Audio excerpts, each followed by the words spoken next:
It's clear to see Carol Grasso loves her dogs, and unsurprisingly so, as she has been around them all her life. Carol, your life completely revolves around greyhounds. How did it all start like that? Thanks to Mum and Dad, I think, Jules. They've always had grounds from as far back as I can remember, and that was a long time ago. So we've been brought up with dogs. So we used to pile all in the back of the transit and go racing, you know, Henlow, Milton Keynes. Oh, Dad's been all over the place. So, and there was a lot of children as well. There was 8 of us all together, so you can imagine a van load of dogs and 8 children. So, yeah, we've been bred up with the dogs, Jules.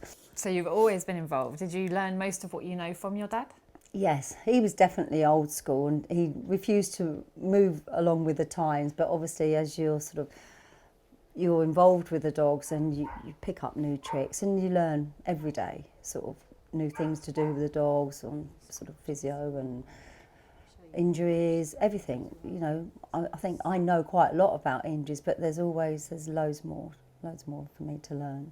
But then you did initially have a proper job, if you like, didn't you? Yeah, I've had a couple of jobs before. I mean, I used to be a sales rep for office supplies and stuff, but I'm more of a physical person. I like to be hands-on and, you know, I love the old dirt and everything. You know, you haven't got to get glammed up to go out there with the dogs, with the wellies and the old anorak and, you know, in all weathers, but I just love the dogs, Jules, so... You say don't get glamorous, but you are known as the glamour girl of greyhound racing. Oh my God, yeah, I don't know where that I think that was all down to the Colonel, but I was in my day, I suppose. Bit sell by date now, Jules, but hey, that's good fun.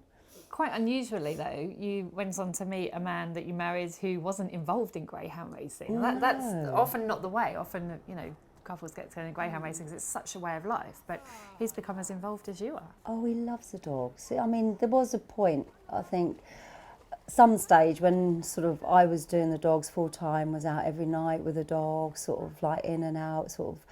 And obviously we had 3 young kids growing up as well. So, I mean, it's difficult. And they sure like to make you feel guilty saying, oh, you think more of those dogs than us, Mum. But, I mean, they never wanted for nothing. But, no, he didn't come from a greyhound background because obviously being Italian, their lifestyle with animals is completely different to ours. But, yeah, I think I was given the ultimatum and I went, the rest is history.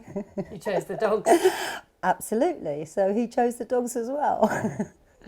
What's been the best greyhound that you've trained?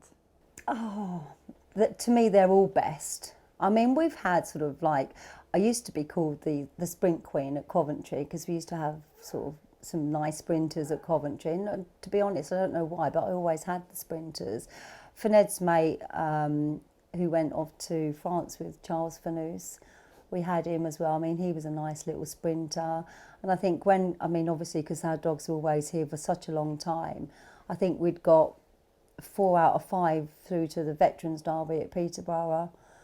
So, yeah, but they've all been good dogs. I mean, I can't pinpoint anyone, but, you know, they've all been sort of dogs that we've brought through that have been nervous, or we've had a couple of dogs that came here when they were 3 years old and they wouldn't even chase, and we had sort of one of them we used to have to put in the traps backwards because every time she was put into the traps frontwards she would spin round, so you put her in backwards and she'd only spin once and then she'd face the right way. So that was Strange Love, belonged to Jan and Pete. So yeah, everyone's special, Jules. We haven't had sort of any superstars, but in my eyes they're all superstars. What about the best greyhound you've seen then outside of your kennel?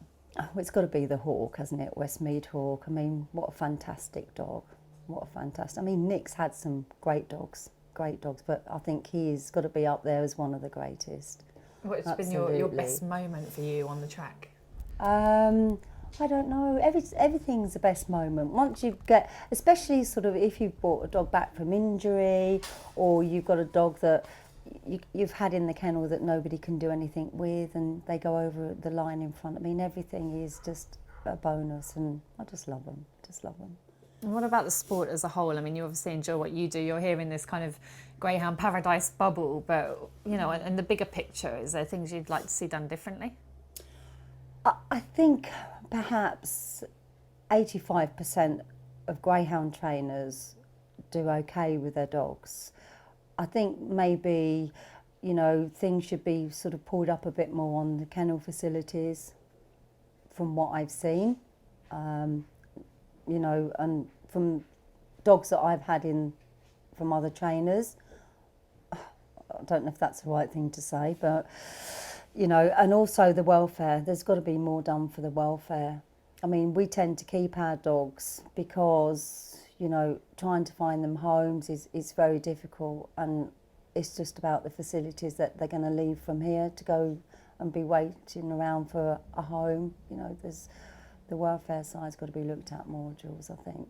And so, you know, on top of that, I guess, where welfare is concerned, you're the lady that is at Henlow that won't let any dog be put to sleep unless it's absolutely necessary. Not if I'm you? there, no, not if it's necessary. I mean, I'm not the only one.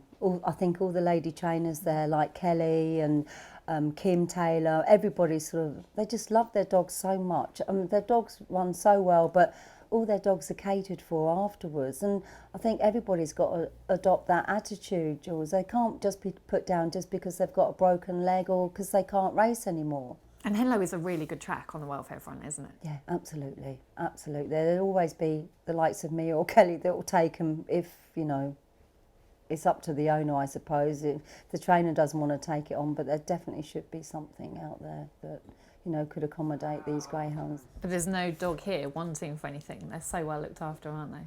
Well, hopefully they don't want anything, to be honest. They've got everything they can possibly need to make them happy. So, you know, and we enjoy it, and I think that makes them happy as well, so...